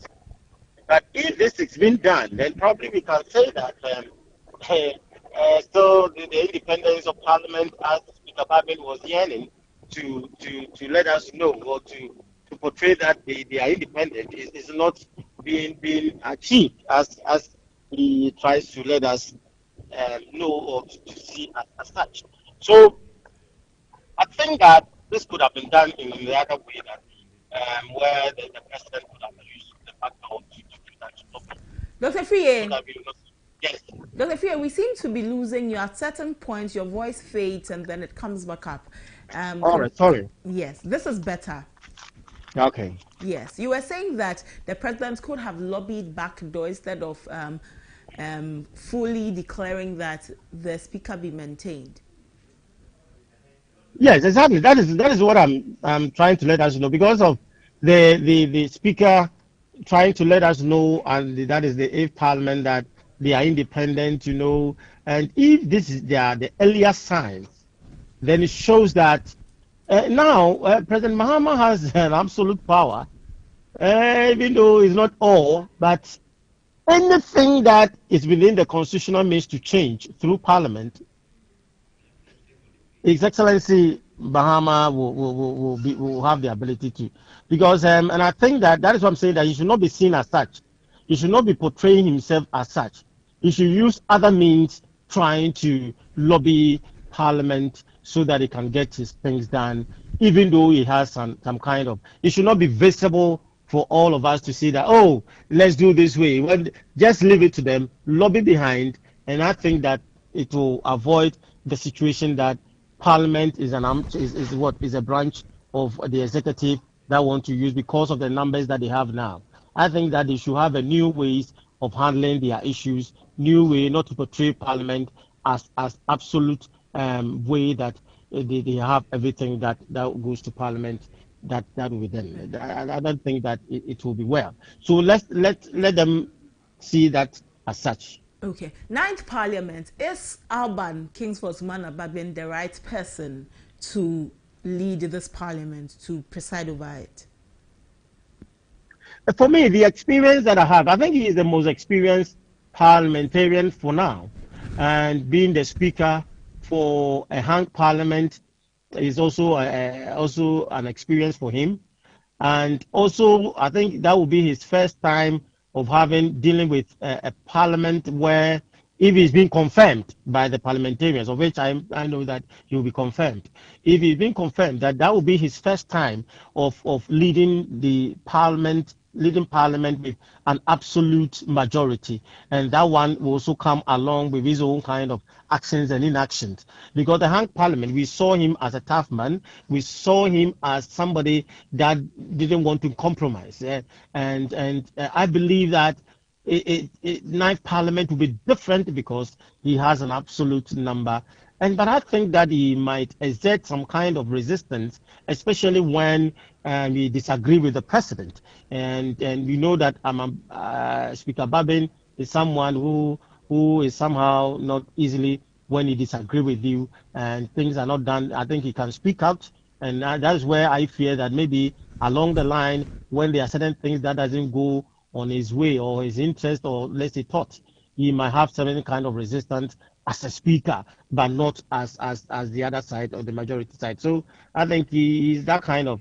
So that's what I'm trying to say, that even though it could have been changed to have a new speaker for the ninth parliament, so that it will be clear for a new administration for them to deal with those kind of. But if the party and the president believes that he's the right person for them, they should also be prepared that when he disagrees with them, he will try to resist and try to give a different side of him. Okay. From your political analyst lenses and perspective, who would have been the better man or better woman for the Speaker of Parliament job for the ninth Parliament? For me, from the NDC side, I think that I think they have good men and women around, even though I cannot pinpoint them. But if I search through, I think they could have experienced people there that they can handle that. I think I cannot pinpoint enough for now. But I think that they have good men and women around. We can talk about, I think Marata Drew, I think she could have also tried to also do well in this parliament, and that is what. But I think they will have good men and women around, and they could have handled that even more better than Speaker Babin, because it's a new parliament. It's not a hung parliament, and that person will also have a new way of handling issues as compared to the Speaker Babin. We'll come back to Parliament again, but let's look at the whole transition process and how it has been so far. Would you call it smooth? Transition has been up and down, but I think now I've not seen a lot of issues cropping up of people divulging kind of information to the general public, issues that needs to be discussed at transition team. You see that people earlier we realize that some transition time, you see that people are giving out a lot of issues that even sometimes we need more clarification from the other side. I have not seen any kind of such kind of that is information being divulged to the general public. But I think so far it has been good, and since we have not heard anything, I think they are managing the issues very well. Except that I think there was an information about people being employed, people payment, and this. I think these things are normal for transition. In the NDC time, when the NPP, they also did the same thing, and I think that is normal, because every government doesn't want to come in for a lot of liabilities on them. So I think that is quite good. Okay. It's quite good. Dr. Fie, let me hold you for just a moment. On Saturday, the transition team had a press briefing where Felix Kwachio-Fosu, who is one of the spokespersons for the transition teams, addressed the media and the general public. Let's take a listen. We'll come back and then have more conversations. Anybody who is interested in this ceremony would know exactly what is happening and what is required. As you can see behind me, preparations for the grounds itself are underway, and we expect that a beautifully created venue for this important and historic occasion will be ready in time for the event to take place. Now, this event is historic for many reasons, because not only will a former president be returning to the presidency, we will also have the first ever female vice president inducted into office after the receipt of a historic mandate from the good people of Ghana. Now, in order to ensure an orderly and well-organized event, 3 zones have been created within the Independence Square for the ceremony. I need to remind the public that this ceremony is a parliamentary session, and that means that Parliament will be relocating its sitting from Parliament House to this square for the swearing-in. So at all material moments, we must bear in mind that it is a parliamentary session, and therefore certain rules apply. In accordance with this, the enclave for the parliamentary sitting will be totally cordoned off, and access to this cordoned off area will be strictly by invitation. I need to repeat, you gain access to the cordoned off area only by invitation. And I wish to remind members of the public and invited guests that they will not be allowed to enter the swearing-in area without presenting appropriate invitation cards. This is extremely important, and it has been done to ensure that there's no unfortunate mix-up and that the event is not disrupted because of unwarranted movements. Now, this applies to all categories of invited guests, except the outgoing president and vice president, visiting heads of state, visiting vice presidents, and visiting speakers of parliament. The second zone created for this purpose is in the stands, which is on the left and is known as the ministry's area stand. On the right is the OSU area stand, and these are open to the public. Adequate security arrangements have been made in order to ensure safety and to ensure that guests are seated in an orderly manner. In addition to this, and to create opportunity for as many people as possible to be part of this event, large LED screens will be installed to ensure that those who do not gain access to the immediate environs of the swearing area are able to witness the event. Now, the stand to the immediate right of the Independence Act, this act I mean, has been reserved for hundreds of our colleagues and, in the media and reporters who have been accredited to cover this event. Now, all necessary facilities will be made available to ensure that your coverage is smooth. And as indicated earlier, access to the swearing-in area will be by invitation only. Now, accredited camera operators, photographers, protocol officers, ushers, and security personnel will be positioned at designated locations to perform their duties and assignments. Now, guests are expected to be seated by 8:30 a.m. on the day in question, which is Tuesday, January 7th, 2025. Immediately after that, members of parliament and other invited guests will follow. The Speaker of Parliament will arrive, and upon doing so will escort the President-elect and the Vice President-elect to the chamber, which in this event is the cordoned-off swearing-in area. That's Felix Kwachio-Fosu giving some details on how transition tomorrow's swearing-in will be. Dr. Afriyie, listening to Felix Kwachio-Fosu and all, are you impressed about how things have been put in place so far? Yes, upon the briefing so far, I think it's quite good, and we should give credit to the team for handling that. And I believe that, as you know, the security aspect is what is much more desirable for all of us to cooperate with them. Because in a gathering where we have a lot of people coming in, you can still have people who always be thinking on the other side. So I think so far, and I believe that the interim security team that President Mahama has put forward to handle some of these things, I think it's good. They are more experienced to handle this issue. Well, Dr. Free, in your view, does this political transition, this transition team we've had so far, the work they have done together, does it reflect Ghana's standing as a model of democracy in Africa? Yes, I think we should also be proud of ourselves, even for especially the elections.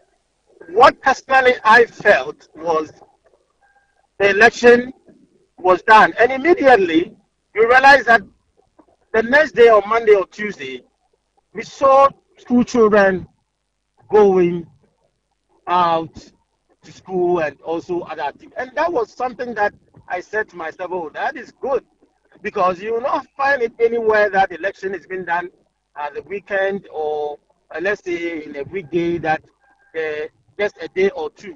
You see people moving around freely. You see children going to wherever they want. That was what I used to determine how the election went, especially having our peace moving here and there. And the way the transition in terms of the president cooperating with the president-elect and even the other team, it's quite so good for all of us to feel ourselves that we are proud Ghanaians. And I think we are growing and we need to encourage that. I believe that it has to come to a time that these kind of the negative aspect of it, people changing and other things, will tend to be avoided. So that the moment elections are done, the country needs to move on. People, there's anything you do it in a diplomatic way so that everybody gets on board and then we all move the country forward. That is what we are all yearning to. And I think so far we have to applaud ourselves for the good things done, both the president team and also the president-elect team. I think we have conducted, and I think they have also learned a lot from past transitional teams. Maybe the people who were not experienced, they come on board and tend to create confusion here and there. I think this time there has been a very good transition for all of us. Tomorrow swearing in will happen, and I'm sure that beyond that we'll come back for more conversations. This is a new dispensation, a new government, a 9th parliament, and it will also come with its own unique tendency. So we'll come back again for more conversations. Thank you very much, and my pleasure always. Dr. Samuel Afriyie is a political scientist at the Kumasi Technical University. Today, Parliament will be closing, the 8th Parliament. We'll move into the 9th Parliament, and then tomorrow swearing in, where President-elect will now become President of the Republic of Ghana. Something very monumental, because new president, this is the first president to have lost an election and then won again, and then we'll have a new vice president who is a woman, which also is something new to look forward to. However, in all of this conversation, Ghana keeps winning because Ghana has continually shown itself and has stood out as a beacon of democracy in Africa. That's all for our main discussion today. We'll be moving straight into politics today after this break. Don't go away. Stay with us. We'll be right back.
Hello there, good morning. You are welcome to Politics Today segment here on ABC in the morning with me, Samuel Nyimabo. I am back on your screens again after the break I took from for the Christmas festivities, and I'm happy to be back on your screens as we start this new year. We hope that everything goes well, and we are here to give you the political issues, all that is happening within the political circles.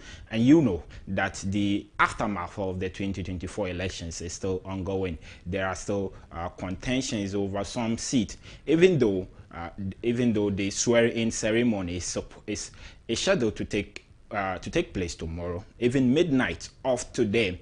Parliament is expected to dissolve. I mean, the 8th Parliament is expected to dissolve today, today, January 6, 2025, midnight of today. The 9th Parliament would assume seat and be sworn in accordingly. Then tomorrow in the morning, the actual swearing ceremony of the President-elect, John Dramani Mahama, and the Vice President-elect, Professor Nana Jane Opoku-Agyeman, will also take place tomorrow. But amidst all of these things and the schedule that the Electoral Commission and these constituencies have to beat to make sure that they gazette the MPs for the 4 constituencies in the to gazette the elections for the 4 constituencies in the 2024 elections. There are still contention over 4 of them. I'm talking about Techiman South, Okaigwe Central, Tema Central, and the Ablekuma North constituency. Yesterday, on Saturday, following the ruling of the High Court, the Accra High Court on Saturday ruled in favor of the NPP, where the NPP submitted a mandamus application seeking for the EC to recollate results in these 4 constituencies. The High Court initially dismissed an earlier application of the NDC, where the NDC was trying to challenge the jurisdiction of the High Court to hear that mandamus application. The High Court judge dismissed that NDC's application, and on Saturday, January 4, the High Court judge ruled in favor of the New Patriotic Party in their mandamus application, mandating the EC to go ahead and recollate results for the 4 constituencies. So yesterday, which is Sunday, January 5th, the EC at the Greater Accra Regional Coalition Center decided to recollate results for the 4 constituencies. Now, following the ruling that happened on Saturday, the NDC disagreed. They disagreed with the High Court ruling and sought an appeal of that ruling. So they said that they have served the EC, and they've gone to the court and served the EC, served the NPP, that they had appealing that ruling to be set aside, the ruling of the High Court to be set aside on these 4 constituencies. But the EC still went ahead to collate the result for 3 out of the 4 constituencies. They actually wanted to do all 4, but the Ablekuma North one got stalled in the process, so they set aside the Ablekuma North and collated for Tema Central, Okaigwe Central, and the Techiman South constituencies. So these 3 constituencies yesterday was recollated and declared. All 3 was declared in favor of the NPP's candidate. In Okaigwe Central, Patrick Boama won, and in Techiman Central, the NPP candidate won, as well as Tema Central, NPP candidate won in that constituency. The only one that wasn't declared yesterday or redeclared yesterday was the Ablekuma North constituency. Before we get to understand the dynamics and what is happening and how that is likely to impact or affect the constituencies in question, bear in mind, like I said, the 8th Parliament is expected to dissolve today. Even Parliament is expected to sit in the next 2 to 3 hours and dissolve the 8th Parliament. Then, midnight of today, the 9th Parliament will be constituted. So, it is likely that the 4 constituencies, if the NDC's application or appeal is appeal where they want to set aside the ruling of the High Court is granted, then it's likely that these 4 constituencies will go into parliament or into the 9th parliament without a representative yet. They will have to wait until the whole issue is resolved. So we want to understand how really this is likely to impact the 4 constituencies in question in parliament. But before we get to understand that, where we engage with some resource persons who will be joining me very soon for a discussion on that, let's quickly look at what happened yesterday at the coalition and redeclaration of some of the constituencies. Let's go and look at what happened yesterday at the Greater Accra Regional Coalition Center here in Accra. Right. So this is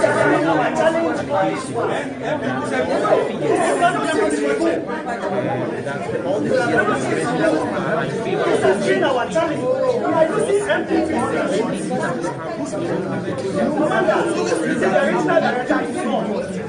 our challenge here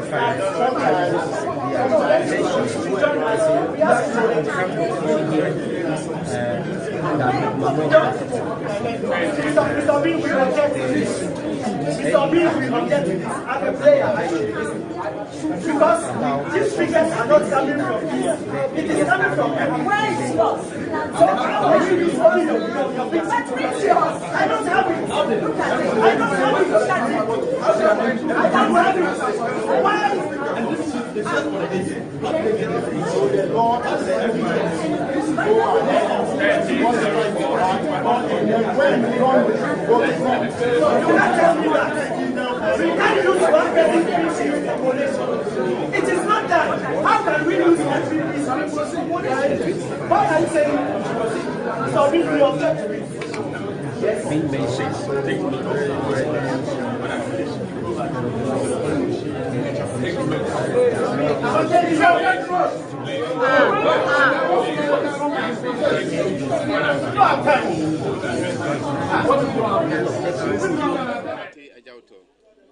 Returning officer for Techiman South.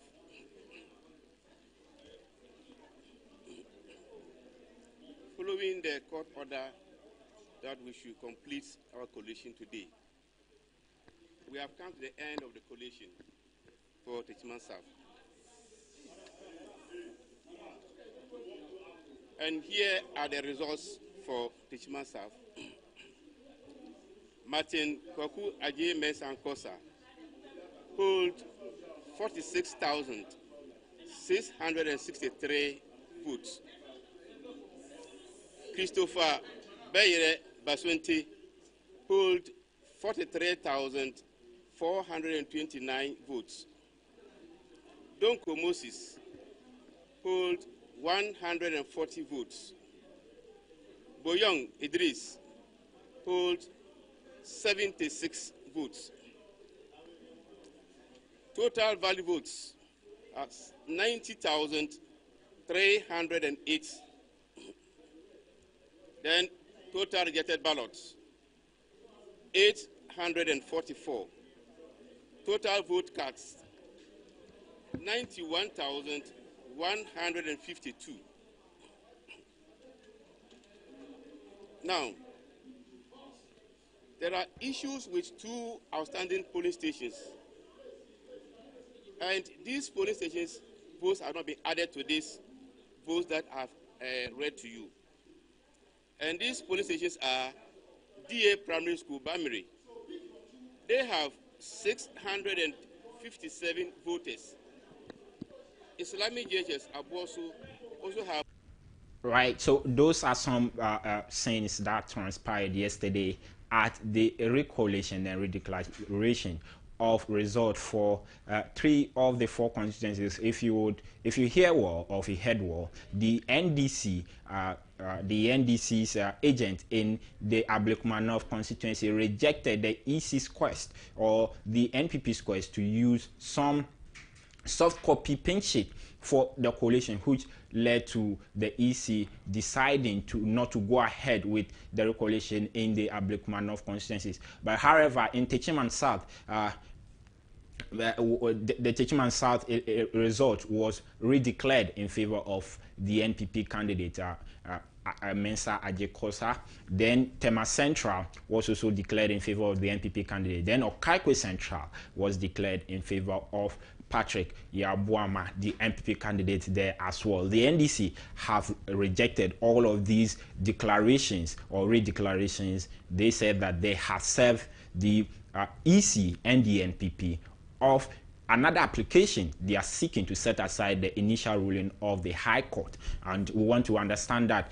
We are joined by the Director of Dispute Resolutions for the National Democratic Congress, lawyer Abraham Amaliba, and Roxin Konde. He is the Director of Operations at Senko. Hello, good morning, gentlemen. You are welcome to the show. Good morning, Sammy, and good morning to lawyer Amaliba. Right, good morning, Mr. Roxin. Hello, hello, lawyer. Can you hear me, sir? All right, since we've lost contact with lawyer Abraham Amaliba, but let me come to you, Mr. Roxin. You have followed this situation, and we've engaged with you quite a number of times on this recollation, redeclaration, and sentiment. Where we have gotten to, shouldn't the NDC, I mean, someone would say, shouldn't they relax a bit, or someone will even say give up? Because it seems that everything they take, every turn they take, go to court, do this, it doesn't go in favor of them. And the result that we have seen, the declarations that we have seen over and over again, doesn't favor the National Democratic Congress in these constituencies. Shouldn't they just allow the MPs that have been declared to be sworn in? Because it seems as though they want to hold the nation to ransom on these cases. Yes, so good morning once again, and good morning to your viewers and the general public. As we all prepare for the swearing in, the issues you are raising are very germane to our democratic dispensation. Going forward, the democracy that we are all trying to build and to ensure that Ghana is a peaceful country for all of us to enjoy, for our generation to enjoy, we'll have to make sure that the right things are done. Like you asked, that why wouldn't NDC give up? Yes. Hello, Mr. Roxin. One would have said. Hello, yes. Mr. Roxin. Before I allow you to go ahead, we are back on the line, or we have lawyer Abraham Amaliba joining us on the line once again. Lawyer, you're welcome to the show. Thank you for having me. Good morning to your listeners. Good morning, sir. Lawyer, before I come to you, Roxin Konde, the Director of Operations at Senko, was on the he was making his submission. So let him quickly wrap up, then I'll come back to you. Okay. Right. So, yes, Mr. Roxin, go ahead. Like you asked that, why wouldn't NDC give up on this seat? I don't think it is the interest of NDC or any other political party or CEO or anybody to hold this country to a ransom. The point is that we are in a country where we are governed by rules and regulations. And when things are not done according to the rules and regulations, and you want to say that, okay, let me give up, let it peace reign, then it will get to a point where we'll be encouraging impunity and illegality, and will definitely lead to a state where we'll run this country into a chaotic scene, where no law, no regulation, no standard is adhered to. What are we talking about? There are guidelines, procedures, and systems that guide our electoral process. Elections have been conducted. These guidelines have been followed.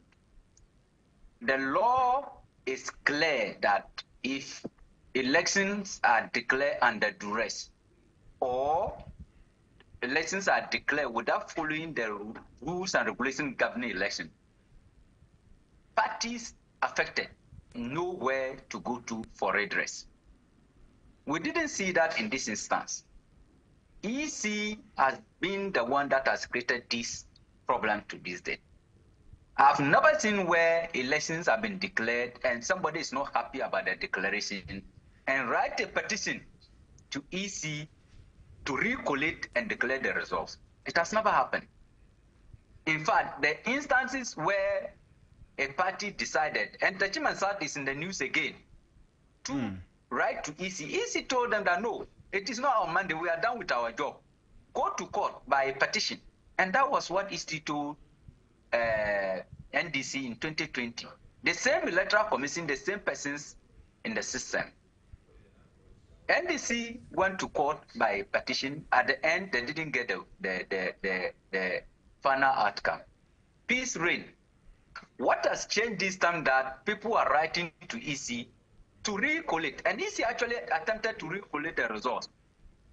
Now, that didn't happen. And I'm not a lawyer, let me be frank. But the truth is that we all know and we have all read certain judgment affecting parliamentary elections. One instance is ex-party Colin Dawuda. The court stated clearly the procedure for anybody to challenge parliamentary election. And it is by petition. And you have to wait for the result to be gathered for some 21 days or so. Yeah. So then you go to court to challenge it. To challenge it. In this but case, this time we didn't see that. In this case, the NPP decided that they couldn't have waited for the gazetting process to be done. So they went with a mandamus application, which the NDC tried to challenge it, saying that the court didn't have the jurisdiction to hear that mandamus application. At the end of the day, the High Court also dismissed that NDC's application. But now that let me go to lawyer Amaleba. He is a lawyer in this case. He can clarify some of these things for us. Absolutely. Now, lawyer, first of all, before we even get to understand whether the NPP should have gone with a petition, an election petition, or a mandamus application, as they have done, I want to know, at this point, isn't the NDC holding the country to ransom over these challenges that you are continuously challenging the elections or in these constituencies, from the Supreme Court to the High Court, and two applications at the High Court challenging the mandamus application, now challenging the ruling of the High Court, wanting it to be set aside, saying that you won't settle down until this whole thing comes to a very good conclusion for you? Are you not holding the country to ransom? Why are you beating the sideways of the drum when you can beat the drum from the top? Why? Why are you doing that? You know it's the EC that is holding the country to ransom.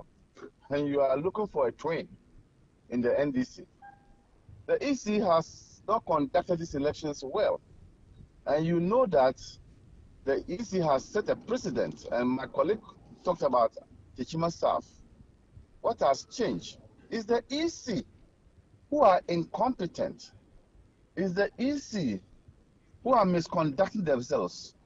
And you will not call them by their name as people who feel they can disobey the law. And you are asking the NDC to be the ones holding the country to ransom. It's the EC rather. I'm only saying this because the EC, yes, initially the EC, you said that the NDC said that the EC was trying to act ultra vires because, like Conde mentioned, they were going to act on a petition that was written to them instead of a court hearing or a High Court directive. Now they are acting on a High Court directive. Why is the NDC still blaming the AC? Because you've gone what are the NDC done outside the law? The NDC filed a stay of execution and an appeal. Is that outside the law? And does that amount to holding the country to ransom? It's not outside the law, not at all. Yeah, so we are all using the law. You see, if the judiciary would have been honest with the EC as well, this matter wouldn't have prolonged the way it is. The fact is that there's nowhere in our CI 127 that says that if coalition has been done and results declared, you can go and do reconciliation again. There's nowhere in our laws. Now, the EC itself, through its chairperson, reiterated the point in the Techiman South case that your recourse is in court. Why is the EC not telling those aggrieved people, parties, that they should go to court? Indeed, the things that they are citing, duress, threats, and all those things they are citing are good grounds to be put in their petition. They are very, very good grounds, only if they can prove them, to put in their petition. And in fact, those ones alone, if proven, can annul the election by the court.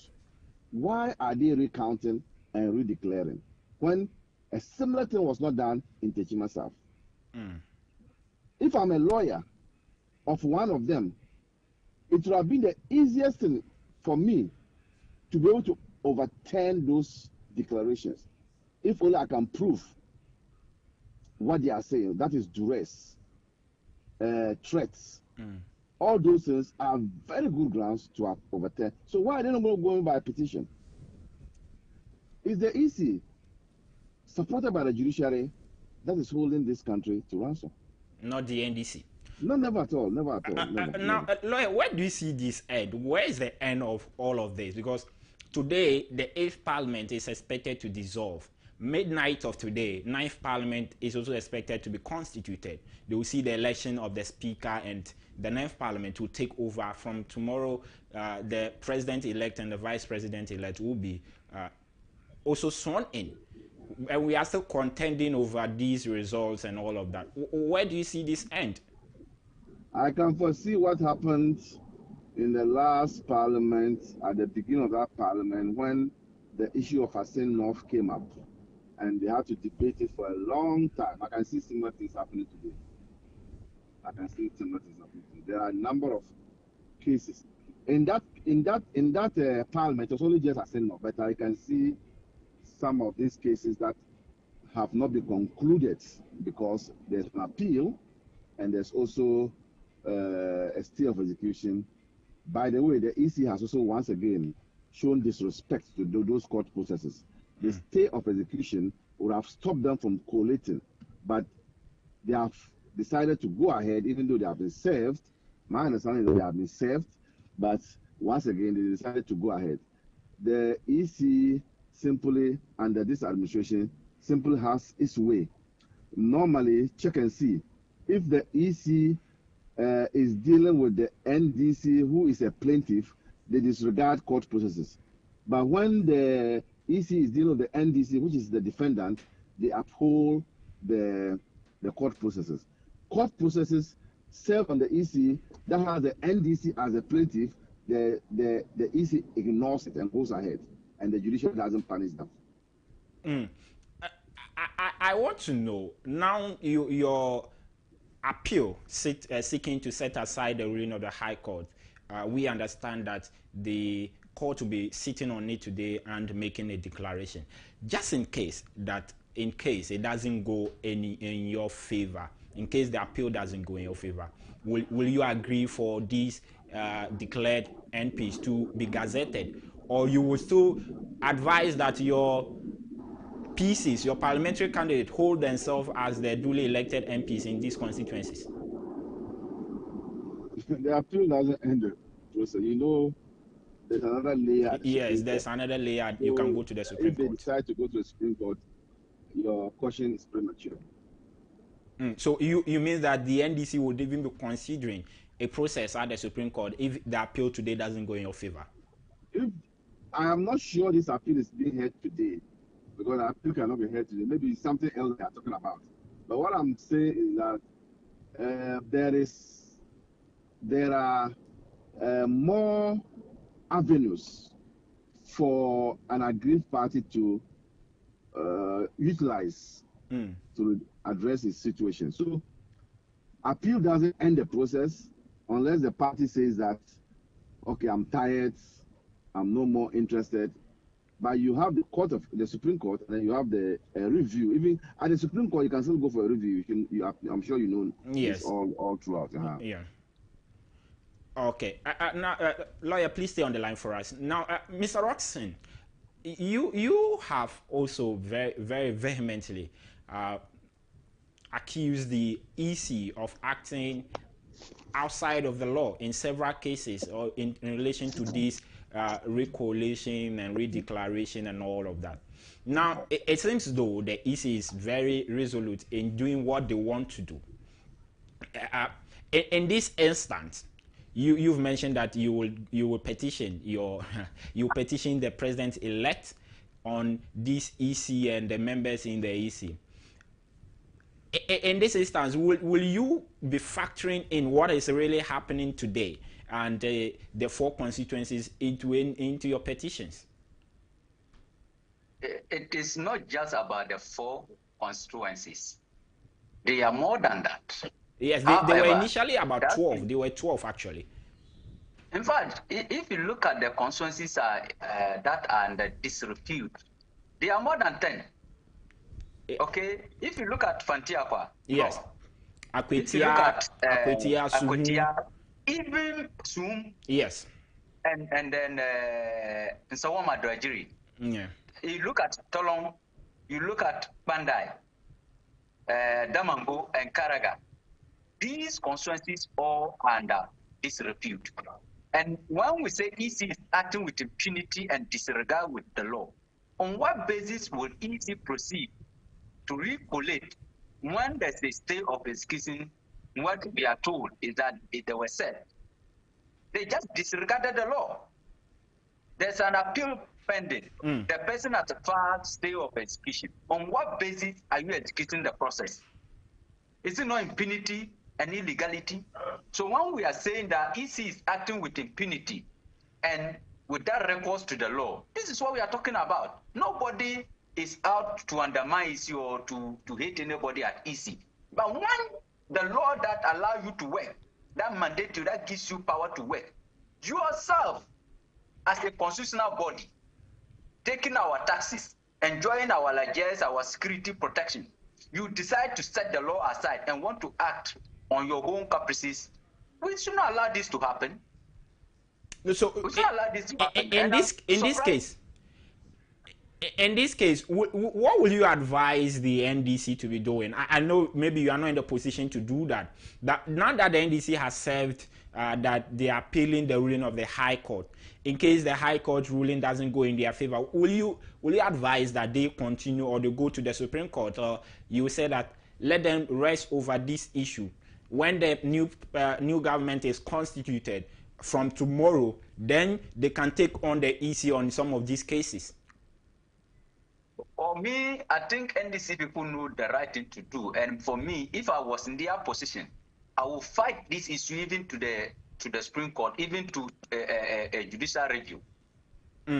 So far as I know that what has been done amount to illegality, I will not allow illegality to reign. Then I say I want to hold on for some time. No, you don't allow it. You don't give illegality space. Okay. And I think that they should, I will urge them to use the court process to fight it to the point that they realize that they cannot do anything. The final arbiter has decided. Then we all move on. All right. Because of our time, let me go to lawyer and quickly wrap up with him. Hello, lawyer Maliba. Now, finally, before I let go of you, in some of these constituencies, Tema Central, for example, where I think they have about 2 constituencies that their police station result was not part of the initially declared result, which had your PC in the area, Evi Bright, winning there. If you come to Ablekuma North, about 62 or so of the police station results were not part of the first declaration. If you go to Okaikwe Central, similar situation. Now that why is the NDC rejecting the addition of the initial police stations that were not part of the first declaration? Because if you do that, it means that you are disenfranchising the electorate who voted in those police stations. Isn't it the case? Do you know? Hello, lawyer. Can you hear me? Yes, I can hear you now. Do you know that in some of these constituencies that you are talking about, the pink sheets cannot be found, and if they are found at all, there are some alterations in them, and that what they are using to declare has some challenges with them. And that is why, because the EC is not seized with the power to deal with these matters, that is why in court, if they had gone by a petition, then there would have been an opportunity to interrogate those pink sheets and then cross-examine those alterations. But what we are seeing is the EC saying that once the 2 or 14 or 65 have not been included, let's include them. How about the alterations? How about the fact that some of the some pink sheets cannot be found, and that the NPP came with what do they call it? Not pink sheet, but soft copy. Photocopy. Is it photocopy or is it the soft copy? Soft copy and those things.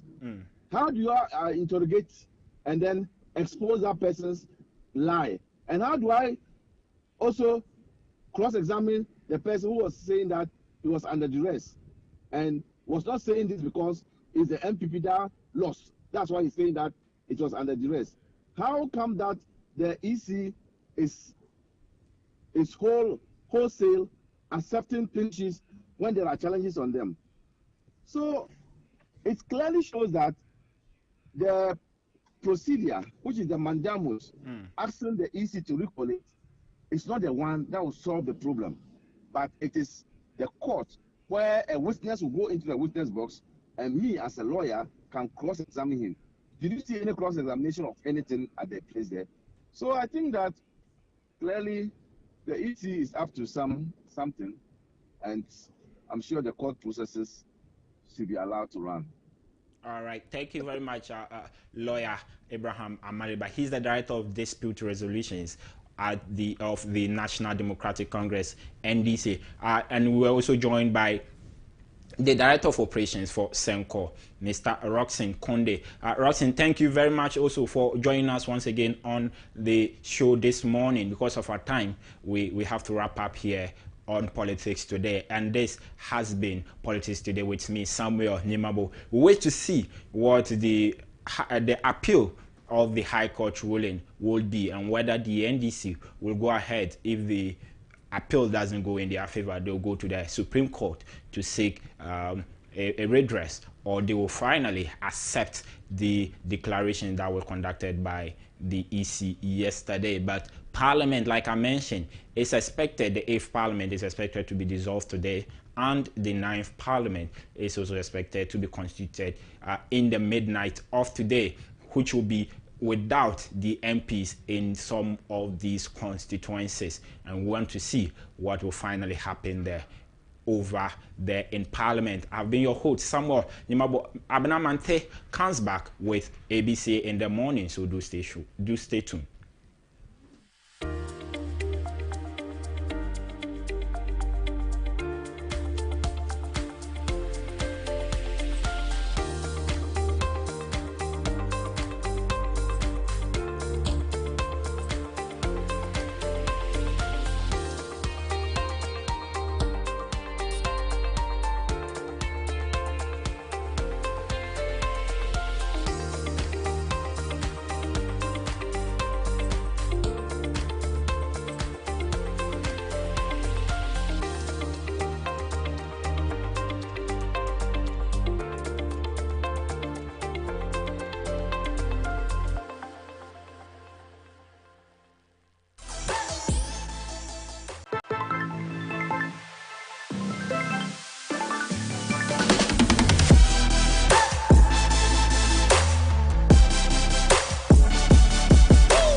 Thank you so much for joining us today here on ABC in the morning, 6th January.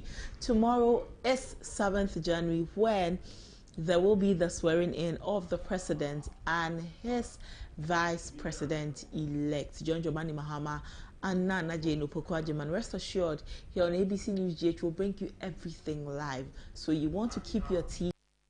Thank you for joining us today here on the show. To our guests who spoke with us, we are most grateful. For more news, visit our website, www.abcnewsgh.com. If you want to be featured on our show, call us on 0539161609. Additionally, get in touch with us on our social media at abcnewsgh_, at abcnewsgh_. Anytime we are live, we're also live on our YouTube. The channel is ABC News GH, ABC News GH.